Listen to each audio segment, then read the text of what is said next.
Në rrugën hyrëse të qytetit të Durrësit, vinë dhe largohen qytetarë të shumë. Numri turistëve shtohet ndjeshëm gjatë sezonit turistik. Të dhënat zyrtare flasin për një shtim të pritshëm të fluksit të tyre në Durrës. Në këtë rrugë hyrëse janë përqendruar terminali i autobusëve, por ndodhen edhe disa stacione në drejtim të Golemit dhe Kavajës. Nga pamjet që po sillin, kjo hyrje ka një dekor të rrëgjuar, të papërshtatshëm për vlerën që i afron mysisht të vizitorëve qyteti ynë.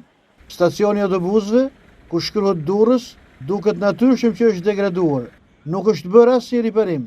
Udhëtarët presin në stolet e dëmtuara, terrasat e qatisë ose të paretave vendësore janë të kalbëzuara, të hequra dhe të ndotura, derisa mungojnë deri fragmente të tëra paretesh. Është një stacion që s'tëmbron as nga dielli dhe as nga shiu. Pasaporta e parë e prezantimit të qytetit është kjo paraqitje kur vijnë vizitorët, por që e prezanton keq Durrësin. Këto ditë ka njoftime për çeljen e sezonit turistik.